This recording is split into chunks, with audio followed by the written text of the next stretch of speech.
आप सभी को नमस्कार। मैं डीके आवा भूत पर्व में आप सभी का स्वागत करता हूं। आज मैं आवा भूत पर्व में जो भाषा विवाद महाराष्ट्र में मेरा मानना है कि जानबूझकर उत्पन्न किया गया है, उसके बारे में चर्चा करूंगा। आ, इस पर ऑलरेडी काफ़ी चर्चा हो चुकी है, लेकिन मेरा भी एक पर्सपेक्टिव है जो आपके समक्ष मैं आवा भूत पर्व के माध्यम से रखना चाहता हूं। जैसा कि मैंने बताया कि ये जो भाषा विवाद है जानबूझकर महाराष्ट्र में उत्पन्न किया गया है। ये जो सो कॉल्ड पॉलिटिकल पार्टीज हैं, खासकर ये दोनों रीजनल पार्टी हैं, आप ये भी कह सकते हैं कि इंक्लूसिव पॉलिटिक्स नहीं करते हैं। ये एजेंडालेस पार्टियां हैं जिसके पास कोई मुद्दा नहीं है। इट्स रियली सरप्राइजिंग आज के ग्लोबल वर्ल्ड में, जहां हर दूसरे दिन नए नए मुद्दे लोगों से, वोटर्स से संबंधित पॉलिटिकल पार्टीज के पास होती है। ऐसे पॉलिटिकल सिनेरियो में भी ये जो अपने आप को पॉलिटिकल पार्टी बोलती हैं, उनके पास मुद्दा नहीं है और वो चाहते हैं कि किसी तरह से जो सोशल पीस है उसको चोट पहुंचाया जाए, एक समाज में डिसऑर्डर का माहौल बनाया जाए।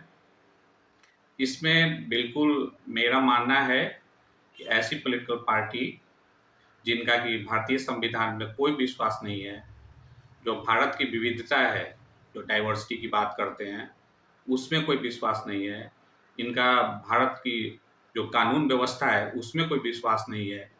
जैसा कि आप जानते हैं कि अ, भारत की एकता उसकी विविधता में छुपी हुई है, deeply rooted in its diversity. ये ना डाइवर्सिटी को, भाषा भी क्या, एक तरह का हमारा अ, भारत जैसे देश में जो कि एक काफ़ी बड़ा राष्ट्र है, उसमें भाषा हमारा एक one of the major indicator of diversity, जो हमें अलग अलग भाषाएं बोलते हैं लेकिन उसके बाद भी हम लोग एक धागे में बंधे हुए हैं। लेकिन ये लोग उसका भी रिस्पेक्ट नहीं करते हैं। इनके जो शीर्ष नेता हैं, जो कार्यकर्ता है, उनको वायलेंट एक्शन के लिए उनको बोल रहे हैं कि आप ऐसा करो, जो मराठी नहीं बोलता है उसके साथ वायलेंट बिहेवियर करो। और कई मीडिया में भी वीडियो आया है कि उसके साथ जो हिंदी बोल रहे हैं उनके साथ मारपीट किया गया है।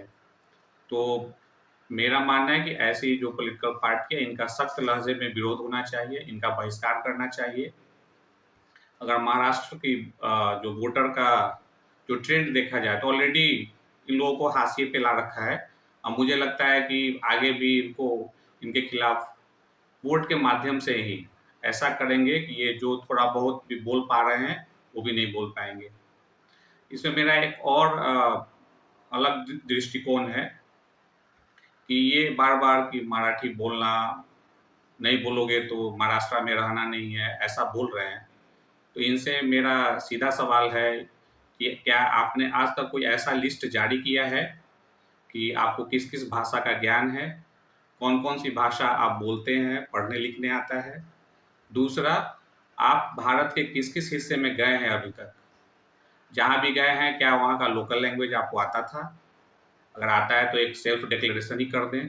और तीसरा, कि क्या ये इनका जो टूर प्लान है आगे का 6 महीने का हो, 1 साल का हो, ये भारत के किन किन हिस्से में जाएंगे, किस किस स्टेट में जाएंगे, क्या जहाँ जाएंगे वहाँ जो बोले बोले जाने वाली भाषा है उसका ज्ञान है इनको, इनको बोलने आता है?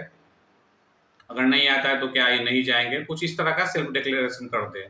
लेकिन मैंने आज तक नहीं देखा कि इन्होंने ऐसा कुछ लिस्ट जारी किया है। जैसा कि मैंने बताया कि ऐसी पॉलिटिकल पार्टीज के खिलाफ सख्त कार्रवाई होनी चाहिए। मेरा मानना है कि इस संबंध में एक कड़ा कानून आना चाहिए कि जो भी सोशल हार्मनी, सोशल पीस को हार्म पहुंचाने की कोशिश कर रहा है, ऐसी पॉलिटिकल पार्टीज का रजिस्ट्रेशन रद्द होना चाहिए। माननीय न्यायालय को भी इसका संज्ञान लेना चाहिए ताकि कोई इस तरह का हरकत फ्यूचर में ना कर पाए।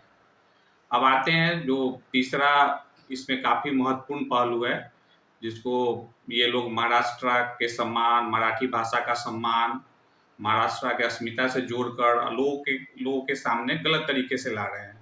जबकि इससे इसका कोई लेना-देना नहीं है।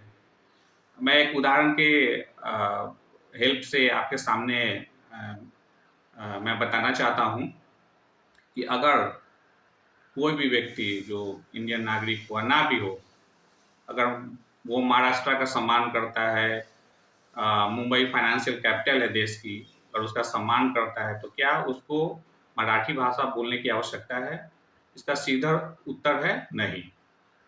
अगर मैं बोलता हूँ कि मैं छत्रपति शिवाजी महाराज का सम्मान करता हूँ, उनको नमन करता हूँ, उनकी वीरता पे गर्व की अनुभूति करता हूँ, तो क्या ऐसा करने के लिए मुझे मराठी बोलने की आवश्यकता है, लिखने की आवश्यकता है, समझने की आवश्यकता है?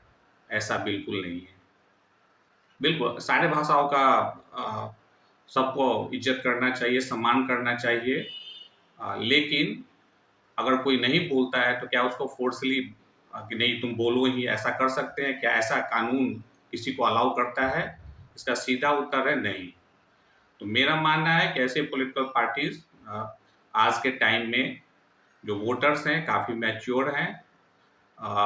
वो ऐसी पॉलिटिकल पार्टीज़ को और कड़ा सबक सिखाएगी। अ, बाकी आप समझ रहे हो क्योंकि काफ़ी इस पे बहुत ज़्यादा चर्चा हो चुकी है, तो इसमें जस्ट एक छोटा-सा 2-3 पॉइंट मुझे रखना था। और पीछे मैंने एक बिहार इलेक्शन से संबंधित एक वीडियो डाला था, जिसमें मैंने प्रशांत किशोर जी का जो वर्ल्ड क्लास शिक्षा मॉडल है, I have tried my best to decode it, और वो मैं देख रहा हूँ कि आप लोग तक पहुँच रहा है। अ, मैं चाहता हूँ कि उस पे आप लोग भी अपना कमेंट लिखें, अगर कुछ वैसा सुझाव हो तो उसको और थोड़ा मैं बेटर कर सकूँ। बहुत-बहुत धन्यवाद।